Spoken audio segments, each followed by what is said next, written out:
बड़े ध्यान से सत्संग वचन को सुनो। जब सत्संग वचनों को सुनोगे तुमको ये जानकारी होगी कि काल किसे कहते हो दयाल। क्योंकि काल की नगरी में रहते रहते 3 युग बीते, सतयुग, त्रेता, द्वापर, 5,500 वर्ष कलयुग के भी बीत गए। तो जीवात्माओं को घर जाने का रास्ता नहीं, क्योंकि रास्ता असल सदगुरु के पास, न ज्ञानियों के पास, न विज्ञानियों के पास, न ऋषि मुनियों के पास, न योगियों के पास, न अवतारी शक्तियों के पास। ये रास्ता केवल सदगुरु के पास। और इसीलिए इन जीवात्माओं का काम नहीं हुआ, क्योंकि सदगुरु इसी कलयुग में आए। जब से कबीर साहब आए तभी ये संत नाम सुनने को मिला और उन्हीं से संत मचा। जब संत आए ही नहीं थे तो जीवात्मा का अंत कौन करता? जीवात्माओं को सत्यलोक सचखंड अनामी धाम कौन पहुंचाता? इसलिए बड़ा सौभाग्य है इस कलयुग के जीवों का। वैसे कलयुग बहुत खराब है, लेकिन जीवात्मा को अपने घर जाने का सबसे अच्छा युग कलयुग है। इसलिए संत महापुरुषों ने कहा, कलयुग सुन नहीं जान युग जो न कर विश्वास। कलयुग के समान अच्छा युग जीवात्माओं के लिए कोई नहीं। कलयुग के समान अगर उनको संत महापुरुषों के बच्चों पर विश्वास, प्रति विश्वास ही आपने खत्म कर दिया। अगर विश्वास किया होता तो युगों युगों का भूला बिछड़ा हम सब जीवात्माओं का काम अब तक काफी कुछ हो चुका होता। लेकिन आपने समृद्ध मालिक पर विश्वास, आपने उनको समृद्ध मालिक माना ही नहीं, क्योंकि जीवों को जानकारी नहीं थी कि मालिक है वो तो इसी काल को मालिक बोलते रहे। उनको यही नहीं मालूम हमारा सच्चा मालिक कौन। घिरी बदरिया पाप की बरस रहे अम्मार, संत नाते जगत में जन्मता संसार। अगर संत महापुरुषों का आगमन न हुआ होता तो कलयुग तो पापों से घिरा हुआ है। एक तरह से नहीं, सब पापी पाप दिखाई दे चारों तरफ। कलयुग घेरे चारी ओर, मनुआ देवियों को नहीं। अरे मन तू कहाँ जाएगा? कलयुग कह रहा मैंने तेरे चारों तरफ घेराबंदी कर दी, तो यहाँ से निकल नहीं सकता, क्योंकि मैंने पहले से तुझको बता के रखा है और निकलना तू जानता नहीं है। लेकिन उसे क्या मालूम कि संत सदगुरु आए हुए हैं। वो मन और जीवात्मा दोनों के हित में, मन को जीवात्माओं को दोनों को जगा के मन को उसे असली धाम तृप्ति धाम पहुंचाएंगे और जीवात्मा को असली घर सतलोक पहुंचाएंगे। ये दोनों काम वो करने आए।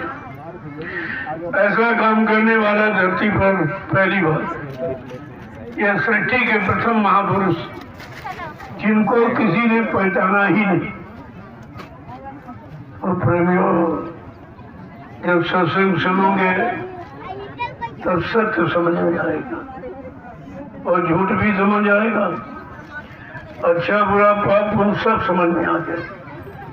लेकिन बिना सत्संग के कुछ कोई नहीं जान सकता। महापुरुषों ने इस पर शब्दों ने कहा है कि बिन सत्संग विवेक न होई और राम कृपा बिन सुलभ न सोई। कि सठ सुधरई सत्संगत पाई और पारस पर सीखुधा तू सुहाई। का बुद्धि में विवेक ज्ञान निरक परक पहचान सत्य और असत पाप और पुण्य की बिना सत्संग के नहीं आ सकते। तभी तो आप 3-3 युगों से पूजा कर रहे हो, तीर्थ व्रत हवन जब तब गंगा स्नान, लेकिन मन आपका ठीक नहीं हुआ, मन आपका शुद्ध नहीं हुआ, मन भोगों से अलग नहीं हुआ, मन से गंदे विचार नहीं निकल पाए, गंदा खान पान नहीं हट पाया, तो आपका तो कोई काम नहीं हुआ। ये शरीर इंद्रियों से जो पूजा पाठ करते हो या कर रहे हो, या आपने किया उसका एक ही लाभ, शरीर इंद्रियों को लाभ मिलेगा। क्या मिलेगा? राजपाट धन दौलत मान सम्मान। अगर पूजा पाठ करोगे तो मान मिलेगा, सामान मिलेगा, सम्मान मिलेगा, और आत्मा से भजन करोगे तो भगवान मिलेगा। ये भगवान मिलने वाला और ये सामान मिलने वाला, चाहे दोनों कर लो, चाहे जो सामान मिलेगा वो लेके जा नहीं सकते, जो भजन करोगे लेके जा सकते। इतना अंतर, भजन तुम्हारे साथ जाएगा, सामान यही छूट जाएगा, शरीर भी यही छूट जाएगा, रिश्ते नाते यही छूट जाएंगे, जो आपने इकट्ठा किया वो भी छूट जाएगा। क्योंकि माँ के पेट से हम आप नंगे और अकेले आए। जब यहाँ से चलोगे तो आपको नंगा होकर ही जाना पड़ेगा। वो सामान सब रखवा लेगा कि मैंने तुमको मेरे देश में आए हो तो मैंने अपने देश में रहने के लिए तुमको यह सामान किराए पर दिया, शरीर पर किराए पर दिया, सामान भी किराए पर दिया, रिश्ते नाते वो भी किराए पर, जो भी आपको मिला सब किराए पर। लिहाजा जब शरीर से जीवात्मा निकल जाएगी, शरीर मुर्दा हो जाएगा, तो शरीर सहित जितना भी सामान हमने आपको दिया है मैं अपना यहीं पर रखवा लूंगा। आप एक भी तिनका यहाँ से ले नहीं जा सकते। अगर ये जानकारी हो गई होती कि मेरे साथ कुछ नहीं जाएगा, तो अपने सारे जीवन का सारा समय इस दूसरे के सामान को इकट्ठा करने में नहीं लगा था। तो ये भी जानकारी लोगों को नहीं, और आज भी जानकारी नहीं। क्यों? ये काले अक्षर जो आप पढ़ते हो, लिखते हो, रटते हो, ये सब यहीं पर छूट जाने की बात बताते हैं, वही काम कराते हैं जो तुम्हारे काम आने वाला नहीं, वही सामान आप इकट्ठा करते हो जो तुम्हारे साथ जाने वाला नहीं, वही रिश्ते आप बनाते हो जो रिश्ता तुम्हारा साथ देने वाला नहीं। ये सब जानकारी बिना सत्संग के कोई नहीं करती। और इसीलिए जब कलयुग में संत आए तब उन्होंने सत्संग जारी किया। जब सत्संग मिला, लोगों ने सुना, धीरे धीरे उनके अंदर जागरूकता पैदा हुई, जानकारी मिली कि बात तो हमारे कितने जन्म ये व्यर्थ में चले गए। हम काल के सामान इकट्ठा करने में सारा जीवन और सारा जीवन का समय और श्रम और पूंजी ये सब इसी में लगा दिया। तब कहा अगर संत न आते जगत में तो जर मरता संसार। अगर संत महापुरुषों का आगमन या उनकी दया इस भारत भूमि पर न हुई होती तो ये जीवात्माओं को अपने घर जाने का कभी मौका ही नहीं मिलता। सब यही की यही फंसी पड़ी रहती है। तो प्रेमियों वचन को एक एक सुनना। अब आप आखिरी दिन आए हो, ऐसे जीवन निकल जाएगा, तब आपको होश आएगा, तो उससे लाभ होने वाला क्या? कोई लाभ होने वाला नहीं। जैसे 4 दिन का समय निकल गया, आप सोते रहे घरों में, और तो आखिरी दिन है, और आखिरी में आप आए हो तो 4 दिन जो सुनाया गया उसको आपने नहीं सुन पाया। हो सकता उसी में तुम्हारा काम बन जाता, तुम्हारे मतलब की कोई चीज निकल आती, तुम्हारे बचने बचाने की कोई युक्ति समझ में आ जाती, लेकिन वही बात है कि समय क्योंकि पुण्य का पछताने और का वर्षा जब कृषि सुखानी। ऐसी बारिश से फायदा क्या है, खाली खेती सूख जाए, तब बरसात हो तो लाभ क्या। इसीलिए जब समय निकल जाएगा फिर आपको पछताना पड़ेगा। ये जो समय आपको 5 दिन का दिया गया था ये बहुत ही अमूल्य था और आपने समझा नहीं क्योंकि आपको मालूम नहीं कि आगे का समय कितना खराब आ रहा। एक एक दिन तुम्हारा खराब ही होता जा रहा। अब अच्छे समय को उम्मीद मत करिए, क्योंकि अच्छा जो आज है वो कल नहीं, और जो कल था वो आज नहीं। ये दिन पर दिन खराबी होता चला जा रहा। आगे बहुत खराब समय आ रहा, जिसमें मुश्किल से तुम अपने आप को बचा पाओगे। इतना खराब समय क्योंकि कुदरत नाराज हो गई। जो आपने मार काट, हिंसा, चोरी, कत्लेआम, व्यभिचार, कुपचार, झूठ, छल, कपट, बेईमानी जो आपने किया है, ये मनुष्य मंदिर है जिसमें परमात्मा की चेतन मूर्ति जीवात्मा बैठी है। यही जिस्मानी मस्जिद है जिसमें खुदा की रूह बैठी है, और तुमने इसको गंदा कर दिया। जो ईंट पत्थर का मंदिर मस्जिद जो आप बनाते हो उसमें भी आप पकाई सफाई झाड़ू पोछा लगाते हो, जहाँ कुछ नहीं है, केवल तुम्हारी एक मान्यता और कल्पना है। लेकिन जो मनुष्य मंदिर परमात्मा ने बनाया, जो जिस्मानी मस्जिद खुदा ने बनाई, उसको तो आप दिन रात गंदा करने में ऐसे जुटे हो जैसे तुम्हारी है ही नहीं। आप गंदगी वहीं डालते हो जिस स्थान से तुम्हारा कोई मतलब नहीं, जिसको तुम अपनी दृष्टि में सबसे खराब समझते हो वहीं गंदगी डालते हो। तो क्या ये मनुष्य मंदिर सबसे खराब है जो दिन रात इसमें गंदगी डाल रहे हो, और आज तक आपको होश नहीं आया कि हम ये काम कर क्या रहे हैं? क्योंकि ऐसे नहीं मिल गया जो आप समझते हो कि अब की बार मिल गया फिर मिल जाएगा।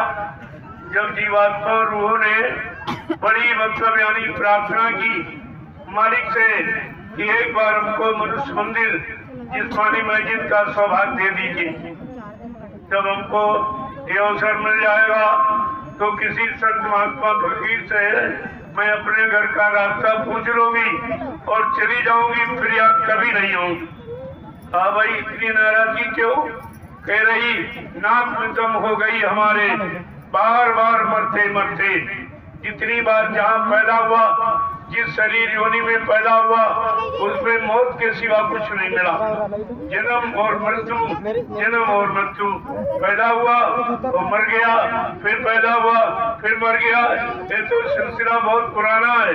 क्या इससे कभी छुटकारा मिलेगा? कहाँ? अगर समय के संग सद्गुरु मिल जाए और उनकी बात समझ में आ जाए, उन पर विश्वास आप करने लगो, तो उनके बाद ऐसा रास्ता, ऐसी युक्ति है तो जो तुमको बता देंगे, फिर आपको इस मृत्यु लोक मंडल में कभी जन्म लेना ही नहीं पड़ेगा। न तुम्हारा जन्म होगा न तुम्हारी मृत्यु होगी। ये जन्म मरण से हमेशा के लिए तुम्हें छुटकारा मिल जाएगा। वो उनके पास युक्ति। आज जब मौका मिला तो तुम्हारे पास समय नहीं रहा। जब हरि था तब मैं नहीं, अब हरि है मैं ना है। सब अंधियारा मिट गया दीपक। कहा जब मुझे जीवन मिला तब प्रभु की प्राप्ति कराने वाले संत नहीं मिले। जब संत मिले तो उन पर विश्वास नहीं हो पा रहा। तो ये जीवन सार्थक कैसे होगा? मानव जीवन का लाभ कैसे मिले? क्योंकि तुमको ये मालूम है नहीं, कोई ज्ञानी ध्यानी विज्ञानी मानव जीवन का असली लाभ जानता नहीं। वो केवल इतना ही जानते हैं कि आहार निद्रा भय मैथुनस्य, कि खाना पीना सोना और कमाना और मल मूत्र त्याग करना, हाल और रात बच्चे पैदा करना, इसके अलावा मानव जीवन का कोई अर्थ ही नहीं जानती। अरे ये तो काम सारी शरीर योनियां कर रही, पशु भी कर रहा, पक्षी भी कर रहा, कीड़े मकोड़े, जंगली जानवर ये सब भोजन करते, सब मलमूत्र त्यागते, सबके बाल बच्चे होते। तो ये तो काम वो भी कर रहे हैं, और वही काम जब तुम कर रहे हो तो तुम्हारे पशुओं में अंतर क्या? तो परमात्मा को अगर तुमसे कमाई कराना होता तो उसके पास कुछ ऐसे शरीर है जो रात दिन कमाते, बैल है, घोड़ा है, खच्चर है, गधा, ये रात दिन कमाता, उसी में आपको जन्म दे देता। ये मनुष्य मंदिर आपको कभी नहीं दे। अगर परमात्मा खुदा को आपसे केवल बाल बच्चे औलाद पैदा कराना होता तो परमात्मा खुदा के पास ऐसे शरीर है, एक कुत्ते का, एक सुअर का, जो एक बार में 5-5, 7-7 बच्चे पैदा करता, आपको उसी में जन्म दे देता और भोगों की प्यास बुझा देता। लेकिन ये मनुष्य मंदिर और जिस्मानी मैजिक कभी नहीं देता। क्या कभी आपने कभी बैठ के विचार किया है? क्या कभी आपने ऐसा सोचा है कि मानव शरीर पाने का मतलब क्या है? परमात्मा खुदा ने किस काम के लिए दिया है? ये तो किसी को जानकारी है नहीं। कितना बड़ा ज्ञानी ध्यानी विज्ञानी हो, कितना बड़ा पदाधिकारी हो, लेकिन ये ज्ञान किसी को नहीं है कि हमको मनुष्य शरीर परमात्मा खुदा ने क्यों दिया, किस काम के लिए दिया। ये केवल संत महापुरुष जानते हैं, बाकी कोई नहीं जानता। इसलिए वो अपनी ये जानकारी संपूर्ण मानव शरीर में जीवात्मा को देने के लिए आए हैं कि जितने शरीर जिनमें जीवात्मा विद्यमान है, मैं उन सबको अधिकार देने आया हूँ, उनका अधिकार उनको प्राप्त कराने आया हूँ। अगर वो मेरी बात समझ से मानती तो सबको मानव अधिकार मिले। और मानव अधिकार का ये मतलब ही नहीं जानता, वो केवल यही अधिकार जो खाने पीने सोने और कमाना मान सम्मान इसी को अधिकार मानते हैं। लेकिन असली अधिकार क्या है कि जीवात्मा देखे, परमात्मा से मिले, अपने घर पहुंचे, अपने मालिक प्रीतम का दर्शन करे। सच्चा अधिकार तो ये अधिकार केवल संत महापुरुष जो इसके अधिकारी हैं, जो मतलब यानी जानते हैं, जिनके बाद रास्ता है, वही आपको दे सकते हैं, बाकी ये रास्ता कोई नहीं दे सकता। इसलिए आज तो समापन दिवस है, मैं भी 3 घंटे 4 करीब इन कन्या भोजन में कोई नहीं जानता। वो एक दिन शादी में जरूर पैर छू लेते हो, ये पूजन नहीं। पूजन का मतलब कुछ और, कि उसकी सारी सृष्टि पूजा करे, हमेशा पूजा करे, ऐसा रास्ता, ऐसा सिद्धांत बना दिया जाए। तो मैंने आपके सामने एक नया नमूना पेश किया। कुंवारी कन्याओं को बुलाकर उनको अपने हाथ से महाप्रसाद और बरकत दिया। प्रसाद किस लिए दिया है? इनके सतीत्व की रक्षा, इनके चरित्र की रक्षा हो और इनसे भक्त प्रहलाद और ध्रुव पैदा हो। जब इनका चरित्र उज्ज्वल होगा तब इनसे ध्रुव प्रहलाद पैदा होंगे, जिससे धर्म की स्थापना हो जाएगी। इनसे सच्चे सूरवीर, त्यागी, तपस्वी, चरित्रवान, शाकाहारी, सदाचारी, ब्रह्मचारी जो बच्चे पैदा होंगे, उनसे धर्म यानी देश की व्यवस्था ठीक हो जाए। और ये काम किसी के बस का नहीं है। तुमने कितना जोर लगाया, चुनाव पर चुनाव, चुनाव पर चुनाव, लेकिन जिनको तुमने चुना उन्होंने आज तक तुम्हारा कोई काम नहीं किया। तुम्हारे लाभ का, तुम्हारे हित का, तुम्हारी सुरक्षा का, तुम्हारी हिफाजत का कोई काम नहीं चुना। ये 70 साल की आजादी ऐसे खोखट में निकल क्या मिला आपको? आपको मालूम नहीं है, इन लोगों ने बताया नहीं है एक चुनाव कितना महंगा पड़ता है। 70 अरब रुपए एक चुनाव का खर्चा है। और कितने 14 पंचवर्षीय योजनाएं ऐसे ही वर्ष में चली गई। जरा हिसाब लगाइए कितने अरबों खरबों रुपए जो देश का बर्बाद हुआ और देशवासियों को उससे कुछ नहीं मिला। 1% भी लाभ नहीं मिला। आप इस पर विचार कीजिए और कहते ये मैंने जनता के लिए खर्च किया। तो जनता के लिए इतनी महंगा क्यों खर्च किया? जनता से पूछ लेते कि मैं इतना महंगा चुनाव तुम्हारे लिए कर रहा हूँ, क्या तुमको मंजूर है कि नहीं है? फिर आप लाभ बताते कि चुनाव का लाभ क्या है। सबको रोजी, सबको रोटी, महंगाई, गरीबी, बेरोजगारी दूर करूंगा, टैक्सों की भरमार को खत्म करूंगा, चोरी डकैती कत्ल बलात्कार को बंद कर दूंगा, हिंसा और मारकाट को समाप्त कर दूंगा। पहले आप पूछते और पूछने के बाद इतना महंगा ये सौदा भारत की जनता के नाम आप लिखते, लेकिन आपने तो कुछ नहीं किया और दिनों दिन तबाही बढ़ी जा रही।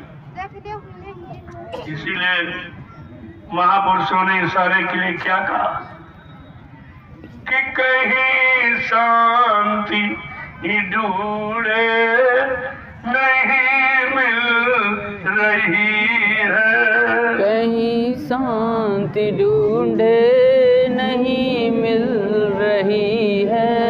भविष्य की नदी हर तरफ बह रही है, भविष्य की नदी हर तरफ बह रही है। न राजा को शांति, न रैयत को शांति, न राजा को शांति, न रैयत को शांति। ये शासन व्यवस्था कहाँ जा रही है, शासन व्यवस्था कहाँ जा रही है।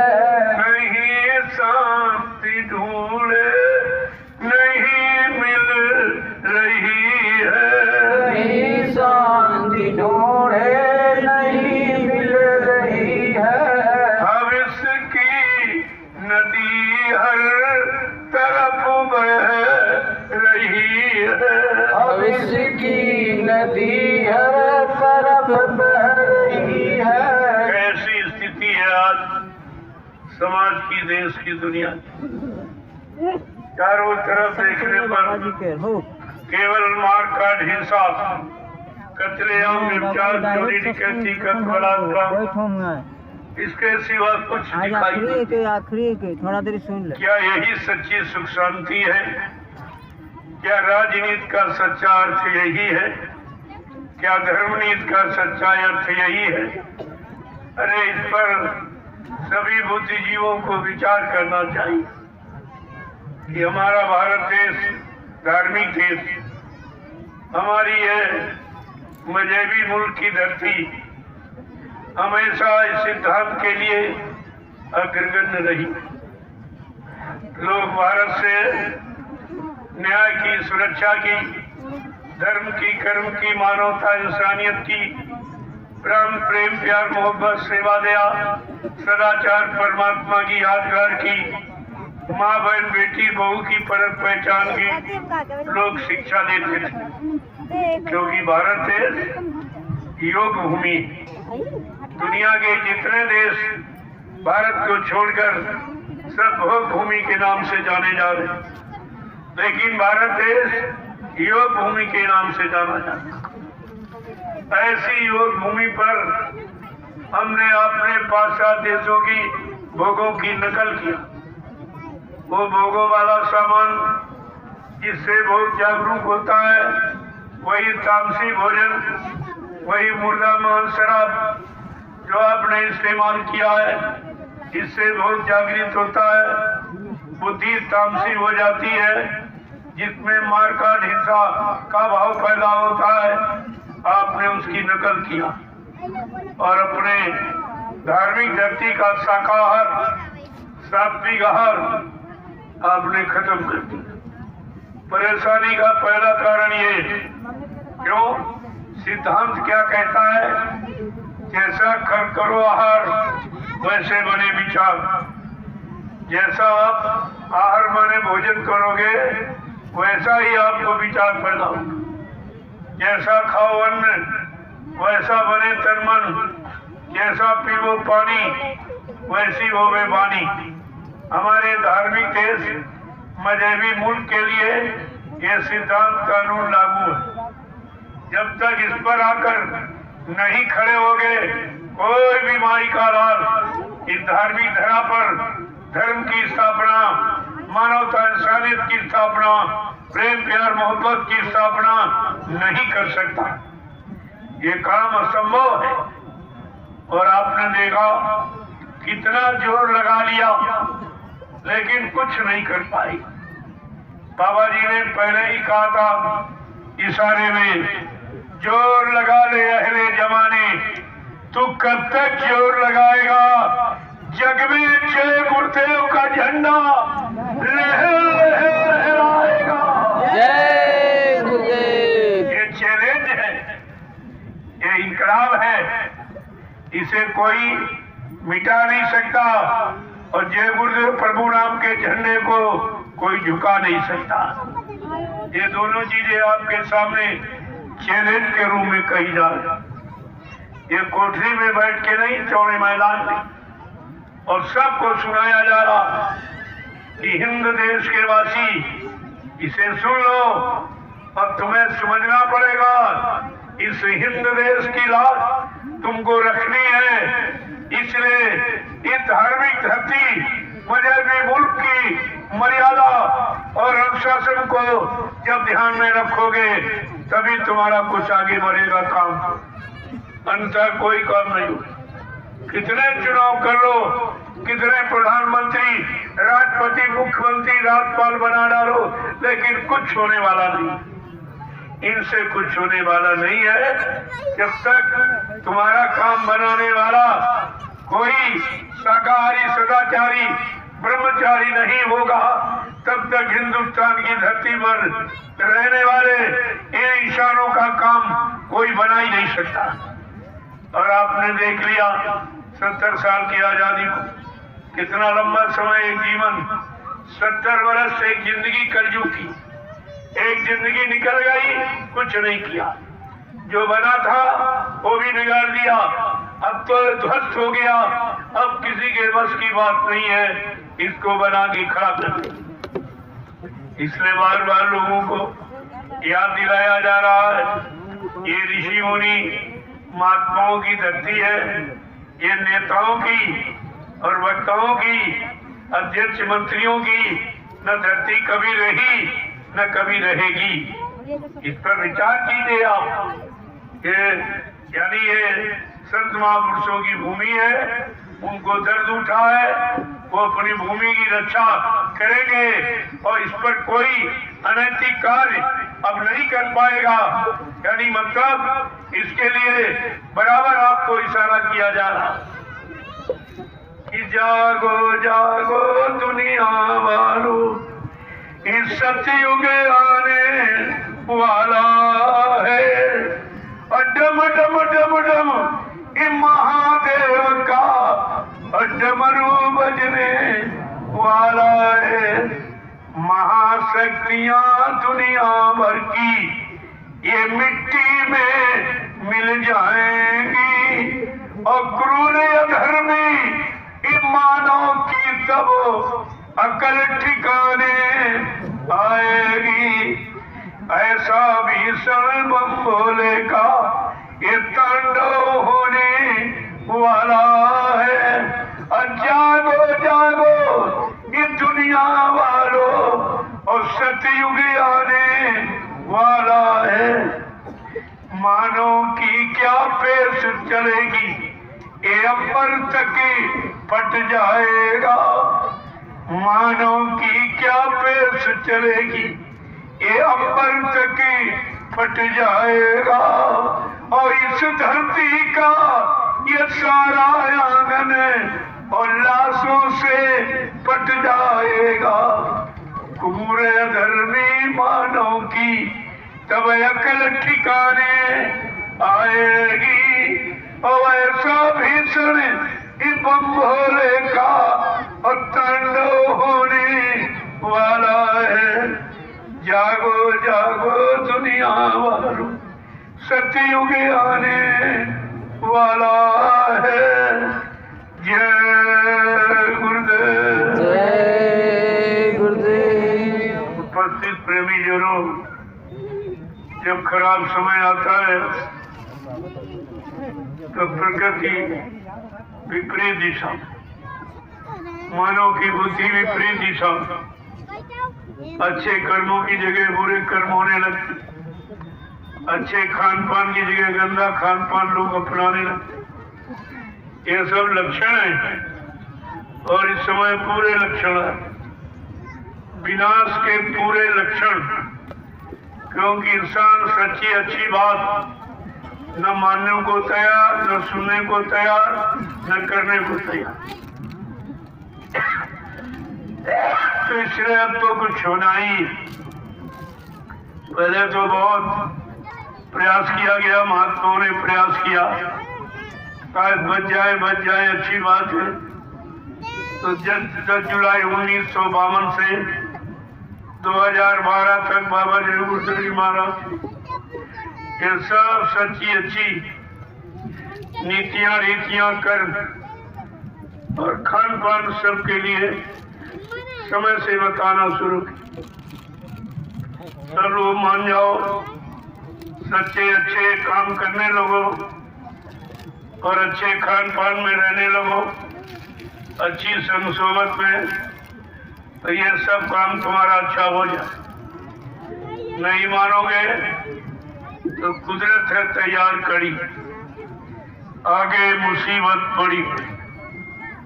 कहा ये कुदरत तैयार खड़ी है, उससे कोई जीत नहीं सकता, उसे कोई परास्त नहीं कर सकता, उसकी व्यवस्था को कोई खत्म नहीं कर सकता, उसके विनाशकारी यानी रोग को कोई रोक नहीं सकता। ये आपको समझना चाहिए। और बाबा जी ने कितने पहले से ये अभियान जारी किया कि सब लोग बच जाओ, सबके बाल बच्चे बच जाए, सबका परिवार सामान बच जाए, खेती दुकान दफ्तर बिजनेस व्यापार तुम्हारे सब सुरक्षित हो जाए, सब लोग सच्चे अच्छे ढंग से रहने लगो और बचे हुए समय में परमात्मा का भजन और खुदा की इबादत ये सब करने लगो, तो यह सब काम तुम्हारा सुचारू रूप से चलने लगेगा। लेकिन किसी ने कोई बात नहीं, एक भी बात पर विचार नहीं किया और सब उल्टा और ज्यादा करने लगे। 18 वर्ष से बाबा जी साकार का प्रचार करा रहे और कहा भाई कुदरत नाराज हो गई और वो कुछ करना चाहती है, कुदरत का काम तुम्हारे हित में नहीं होगा, इसलिए मैंने कुदरत से प्रार्थना की तुम्हारे लिए कि अभी आप रुक जाओ, मैं अपने बच्चों को पूरे हिंदुस्तान में साकार का प्रचार करने के लिए भेजा देता हूँ। जब लोग मेरे साकार प्रचार को न माने, न सुने, न अपने न जीवन में उतारे, फिर तुम्हारी इच्छा में आए वो करना। जब लोगों ने इसे नहीं माना और ज्यादा तरीके से शासन ने एकदम छूट दे दी, लाइसेंस बांट दिए कि चाहे जितना मुर्गा काटो, चाहे मछली काटो, चाहे जितने अंडे फोड़ो, चाहे जितने बकरे मारो, चाहे जितने गर्भपात करके मासूम बच्चों की हिंसा और हत्या करो, ये सब ऐलान हो गया, तब समझ लो आप कि मुसीबत का समय आ गया। जब राजा की बुद्धि खराब हो जाए तो विनाश का समय आ गया। जब राजा हिरण्यकशिप की बुद्धि सतयुग में खराब हुई और सच्ची अच्छी बात अपने बेटे की नहीं माननी तैयार जब तो विनाश हो।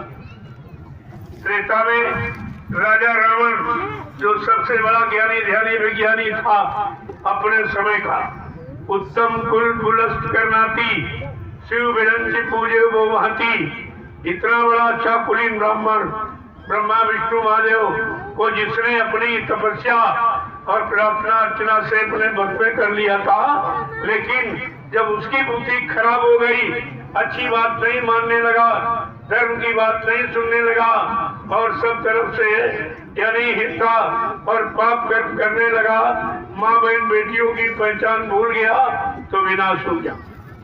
लोगों ने बताया मंत्रियों ने समझाया, सबने सुझाव दिया, लेकिन वो नहीं माना। क्यों? विनाशकारी विपरीत बुद्धि। जब जिनका विनाश होने को होता है तो उनकी बुद्धि विपरीत दिशा में ही काम करती। इसी तरह द्वापर में जब राजा कंस की बुद्धि खराब हो गई, भगवान कृष्ण ने बड़ा प्रयास किया समझाने का, वो नहीं माना। जब भगवान की बात नहीं माना तो क्या हुआ? विनाश हुआ। आज राजा कोई बात अच्छी सच्ची न सुनने को तैयार, न मानने को तैयार, अपनी मनमुक्ता में, अपने स्वाभिमान में, अपने अहंकार गरुड़ गुमान घमंड में ये सब अनैतिक कार्य करने लगा। सारा हिंदुस्तान अनैतिक कार्यों से पीड़ित हो गया, परेशान हो गया। तो प्रेमियों समझ लो, लक्षण सब विनाश की, सब विनाश के लक्षण।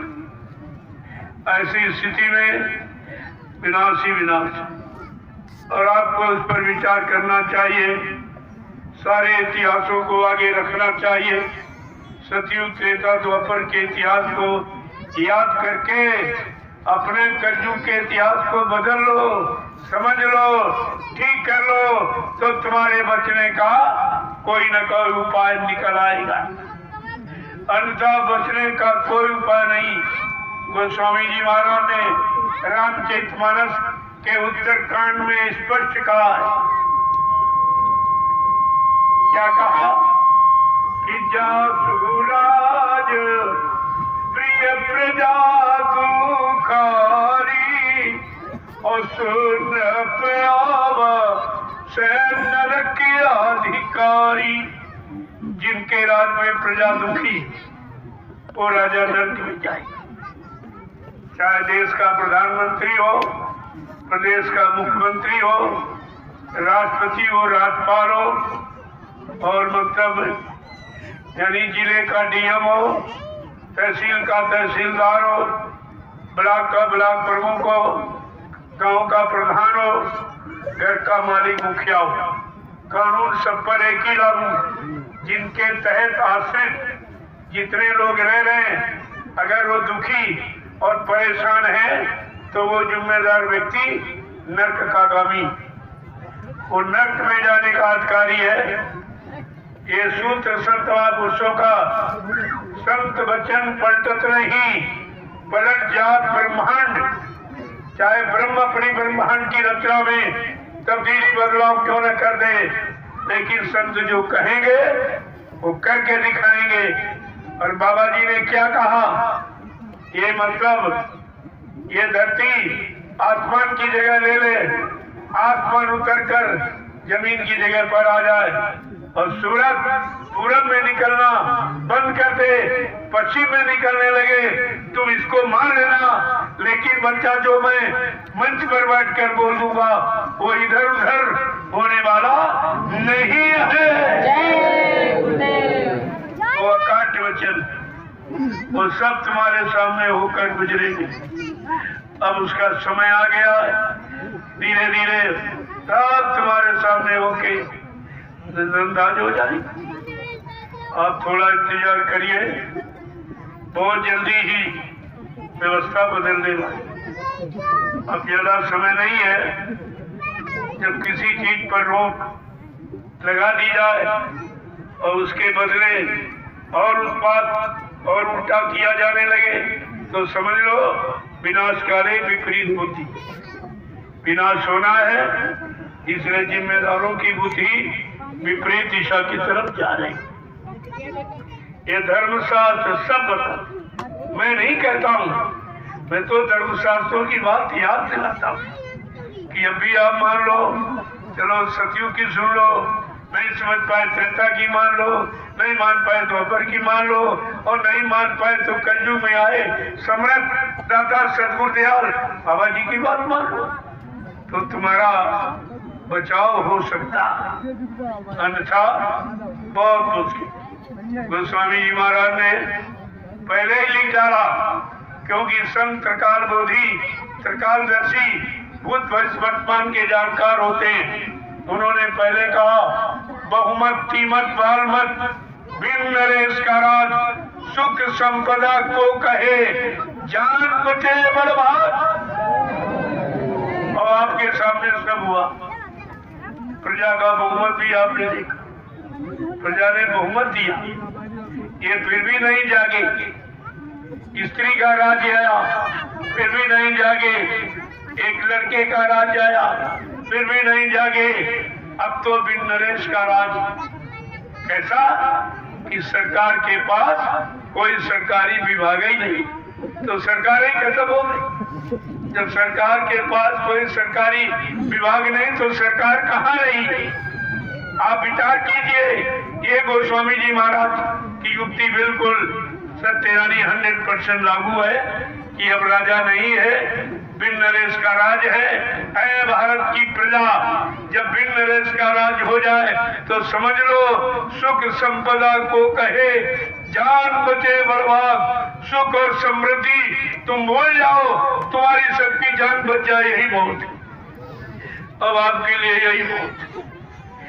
एक एक वचन आप रामचरितमानस के उत्तरकांड को उठाकर देखिए, सारी सच्चाई तुम्हारे सामने आके खड़ी हो जाएगी। उसे देखिए आप और समझिए। इसलिए मैं बार बार उसी तरफ इशारा कर रहा हूँ कि जिससे बचाव हो जाए, सुरक्षा हो जाए, ये भारत की जनता का ये नरसंहार बच जाए। अब तो बचने की बात करते हैं, नहीं मानोगे तुम, जानो तुम्हारा काम जाने। लेकिन तुम ये नहीं कह सकते हो मुसलमानों की तरह कि हाय हुसैन हम न हुए। हम ये कहने नहीं देंगे। मैंने 60 बरस उधर मथुरा में और इधर 9 बरस 10 बरस ये लीला के बाद आपको 70 वर्ष से बराबर यानी 69 वर्ष से बराबर आपको आगाह कर रहा हूँ, लेकिन आपकी समझ में कुछ नहीं आ रहा। बराबर जानकारी दे रहा हूँ, आपके लाभ की बात कर रहा हूँ कि तुम्हारा भी सम्मान बना रहे और भारत की जनता के प्राण बच जाए, तुम्हें सम्मान मिल जाए, इनके प्राण बच जाए। ये दोनों रास्तों की जानकारी आपको दी गई, लेकिन आपने 69 वर्षों में किसी की बात को जरा सा भी आपने ध्यान में नहीं दिया कि आखिरकार संत महापुरुष ऐसा क्यों कहते। उनको कहने की क्या जरूरत? न वो रात पाटते, न धन चाहते, न पद चाहते। उनका इससे मतलब नहीं है। उनकी जीवात्माएं जो मनुष्य शरीरों में हैं, अपनी जीवात्मा के वास्ते इस मनुष्य शरीर को बचने बचाने से रोकते कि खराब ना होने, गंदा हो जाएगा, खुदा परमात्मा सजा देगा। इसीलिए ये बार बार लोगों से कहा जाए। व्यवस्था तो इतनी खराब हो गई कि अब भगवान पर भी विश्वास नहीं। लोग भगवान पर टीका टिप्पणी करने लगे और अब कहने लगे कि पाप हंस रहा है, ये धर्म रो रहा है, और प्रभु तेरी दुनिया में क्या हो रहा है। ये पाप हंस रहा है, इधर में रो रहा है, और प्रभु तेरी दुनिया में क्या हो रहा है। मंदिरों में जिस में कोई नहीं जाता है, गीता रामायण की अब कोई नहीं सुनता है। कि गंगा और यमुना के तट पर ये धर्म सो रहा है, और प्रभु तेरी दुनिया में क्या हो रहा है। ये पाप हंस रहा है, इधर में रो रहा है, और प्रभु तेरी दुनिया में क्या हो रहा है। माता पिता की घर में कोई नहीं मान्यता है, माता पिता की घर में कोई नहीं मानता है। अब तो हर घर में देखो नारी ही की चलता है। ये भाई और भाई का इस शत्रु हो रहा है। और प्रभु तेरी दुनिया में क्या हो रहा है कि पाप हंस रहा है, इधर में रो रहा है। और प्रभु तेरी दुनिया में क्या हो रहा, सत्यता न्याय पर अब कोई नहीं चलता है। लेकिन रामचरितमानस क्या कह रही कि शिव दधीच हरिचंद नरेशा और सत हेतु से कठिन कलेशा और धर्म न दूसरी इस साथ समाना। अवागम पुनिगम पुराण बखाना। कहते हैं कि सत्य के सिवा दूसरा धर्म है। लेकिन आज कलयुग में झूठे लेना, झूठे देना, झूठे भोजन, झूठ सब झूठ की राजनीति खड़ी करी। प्रेमियों, जहाँ झूठ है वही अन्याय, वही पाप है, वही व्यभिचार है, वही मार काट हिंसा। तो झूठ के राज्य में और कुछ होना ही क्या, और जो कुछ होना है वही आपको मिलना है। फिर आपको झूठ के राज में मिलना ही क्या। इस पर विचार करना चाहिए कि सत्यता न्याय पर अब कोई नहीं चलता है। छोटी छोटी बातों में नरगंगा कसम खाता है। ये की कौड़ी पर ईमान खो रहा है। और प्रभु तेरी दुनिया में क्या हो रहा है, ये पाप हंस रहा है, इधर में रो रहा है। और प्रभु तेरी दुनिया में क्या हो रहा है। जय गुरुदेव, जय गुरुदेव। छोटी छोटी बातों आज शपथ ग्रहण करते, गंगा जमुना सब खा जाते, रामायण गीता सब, कोई उसे बाकी नहीं रहा। इतना झूठ तो किसी ने कभी नहीं बोला जितना ये राजनीति के जिम्मेदार लोग भारत की जनता के सामने झूठी कसम, झूठी शपथ खाते हैं और उसके विपरीत जो कहते वो कभी नहीं करते, जो वादा करते कभी नहीं निभाते, जो व्यवस्था बताते उसकी विपरीत चलती। ऐसे झूठे राजा के राज्य में कहाँ सुख शांति मिलेगी, कहाँ आपको आराम मिलेगा, कहाँ आपकी रक्षा हिफाजत हो जाएगी। ये भारत की जनता को सोचना चाहिए। नहीं सोचोगे तुम जानो तुम्हारा काम जाने, हमारा काम तो इशारा करने का, बताने का है और आप पीछे के इतिहास को सामने रखने का, ताकि कोई ये न कहे कि ये ऐसा क्यों कहते। मैं नहीं कहता, हमारे इतिहास के 3-3 युगों का हमारा इतिहास बराबर जानकारी दे रहा। उस जानकारी तुम कैसे छिपा दोगे, कैसे बुला दोगे। इसलिए आप सब लोग मानव बुद्धि पाए हुए हो, उस बुद्धि से प्रयोग करो। अच्छे बुरे पाप पुण्य की पहचान के लिए, माँ बहन बेटी की पहचान के लिए, न्याय सुरक्षा रोजी रोटी की जानकारी के लिए परमात्मा ने आपको बुद्धि दी और आप बुद्धि का कोई प्रयोग ही नहीं करो। ये बुद्धिदान, मतदान बुद्धिदान एक ही चीज, मतदान कन्यादान बराबर। जैसी अपने कन्या का हाथ आप शराबी के हाथ में नहीं पकड़ा हो, वादा खिलाफी करने वाले के हाथ में नहीं पकड़ाओ।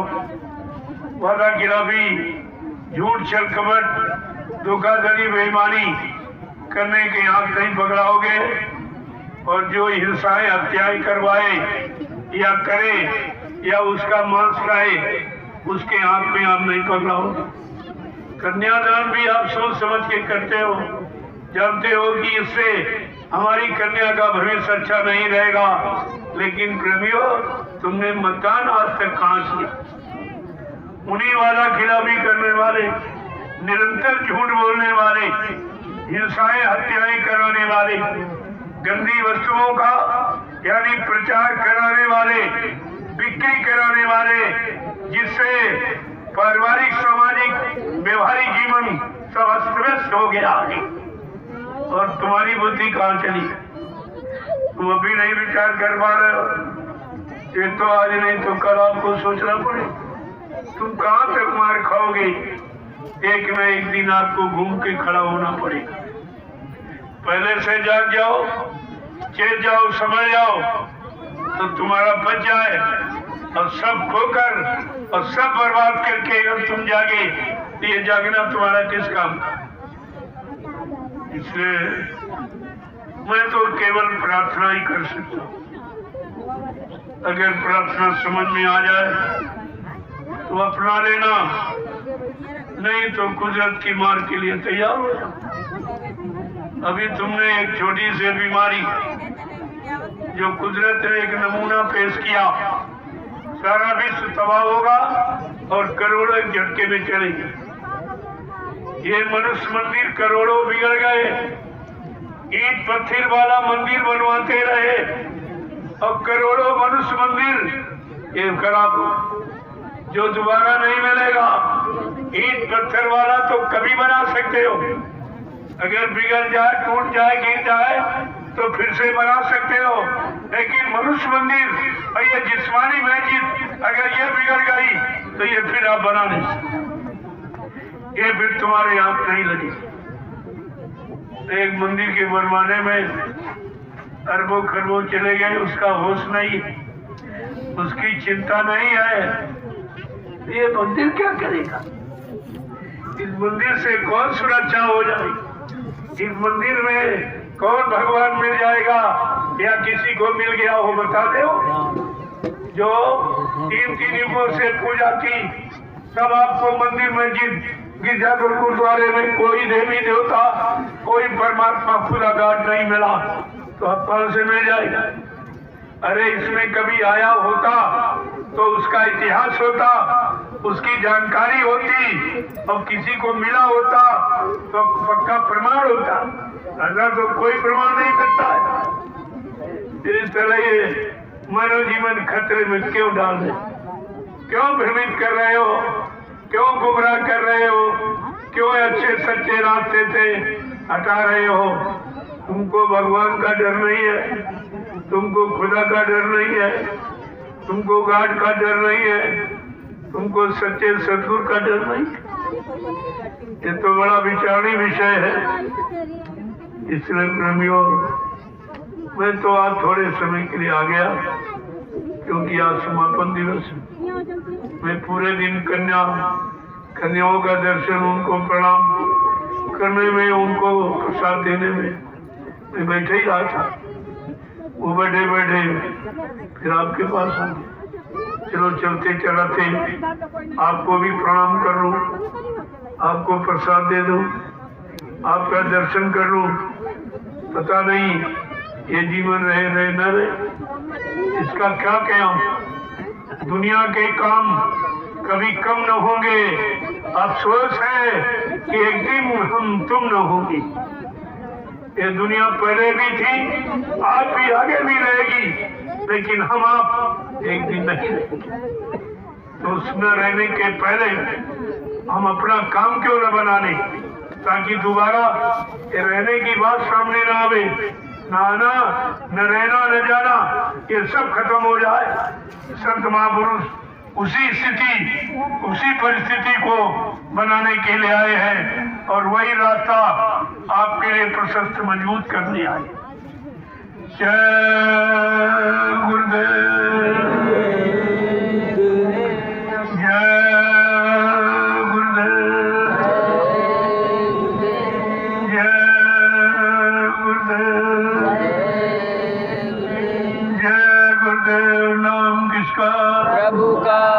प्रभु का प्यारा नाम। जय गुरुदेव। अब आप लोग खड़े हो जाइए। तो दूर दूर लोगों को जाना है, मैं समय से आपको छोड़ और फिर कभी अवसर मौका मिलेगा आप सबके दर्शन करूंगा। संत सदगुरु के अनमोल वचनों को आपके सामने रख। मैं अपनी कोई बात नहीं कर, ना अपने मान सम्मान धन दौलत पाने की कोई बात कहता हूँ। मैं मानव जीवन को सार्थक बनाने की बात कहता हूँ। जय गुरुदेव। अब आप लोग लाइन से खड़े हो जाओ, अभी 1 घंटे में मिल लूंगा। देखो आप भीड़ कर देते एक बार की, इसीलिए तुम्हें देर हो जाता। अगर लाइन से एक एक करके आओ, मैं 1 घंटे में सबसे मिलूँ, देर नहीं लगेगी। अब उससे ज्यादा भीड़ बढ़ा के आप देर कर लेते हो तो दर्शन भी नहीं हो पा रहा। मैं भी आपको सही तरीके से नहीं देख पाता, नहीं प्रणाम कर पाता हूँ, तो ये सब काम आप बिगाड़ देते। तो लाइन में एक लाइन महिलाओं के पुरुषों की मर्यादा में हमेशा रहो, तो आपको जल्दी काम हो जाएगा, आपको जल्दी सहूलियत आराम मिल जाएगा, आपको लाभ मिल जाएगा। लेकिन ये इस तरह भागा दौड़ी, ये धक्का धुक्की में कोई काम नहीं। जय गुरुदेव। जो मैं तुम्हें देना चाहता हूँ उसको हमारे तौर तरीके से ले लें। अपने ही जल्दबाजी में ये कुछ नहीं मिलेगा, आप खाली लौट जाओगे। फिर आने का मतलब क्या? चलो आप लंच। जय गुरुदेव। 4 से बोलो,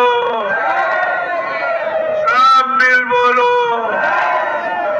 बोलना होगा। अभी से बोलो, दुख दर्द हरेंगे, सब कष्ट मिटेंगे, सुख शांति भी देंगे। सबके दाता, सबके मालिक, प्रेम से बोलो। ये नाम नहीं इंसान का, ये काम नहीं इंसान का। देखो बड़े ध्यान से सुनिए।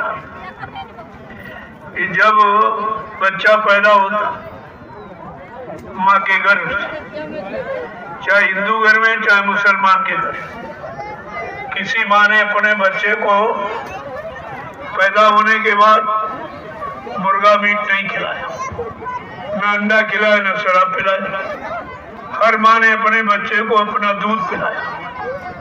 ये दूध शुद्ध शाकाहार, यानी हम लोग जन्मजात शाकाहारी पैदा ही नहीं।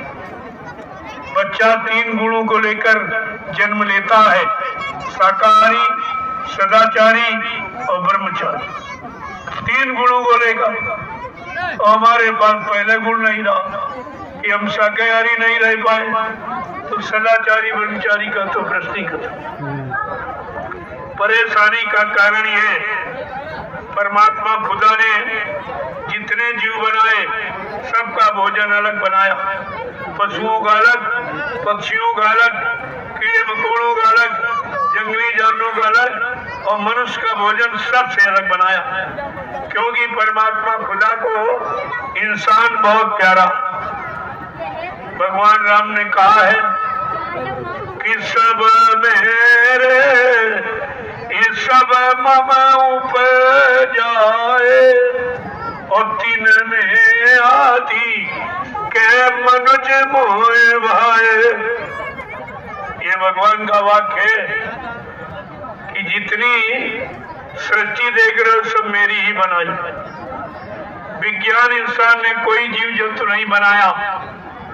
जब आपने बनाया नहीं तो मारने काटने का अधिकार आपको किसने दिया?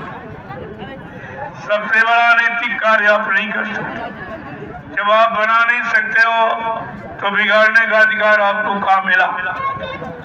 इस पर विचार करना चाहिए कि आपने सब कितना गलत किया और उसी की सजा आपको मिल रही। जो परेशानी, बीमारी, महामारी, जो तरह तरह के कष्ट, दुर्घटनाएं, अकाल मौत जो हो रही है, ये उसी हत्याओं का कारण है कि आपने परमात्मा खुदा के बनाए कितने जीवों को मारा, काटा, सताया, अपमानित किया। अब वही बदला आपको देना पड़े। क्यों? काया से जो कारज हुई, बिन भोगे बचे नहीं कोई। शरीर इंद्रियों से जो जैसा कर्म करोगे उसका भुगतान आपको देना पड़ेगा। ये यहाँ का नियम, कानून, सिद्धांत। जय गुरुदेव। अब आप लाइन से खड़े हो। देखो, मैं आपका दर्शन करूं, एक एक को प्रणाम करूं और प्रसाद दूं। ये तीनों काम हिंदुस्तान में कोई कहीं नहीं कर रहा। कहीं किसी मजहब धर्म में चले जाओ, न कोई तुम्हारा दर्शन करेगा, न कोई तुमको प्रणाम करेगा, न कोई तुमको प्रसाद देगा।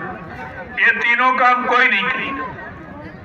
जो सबको प्रणाम करता हो सबसे छोटा, फिर वो गुरु कैसे बन जाएगा, सदगुरु कैसे बन जाएगा, प्रभु परमात्मा कैसे बन जाएगा? ये तो छोटी बात आपको समझ लेनी चाहिए। आप लाइन से खड़े हो जाइए, मैं आप सबका दर्शन करूंगा। जय गुरुदेव।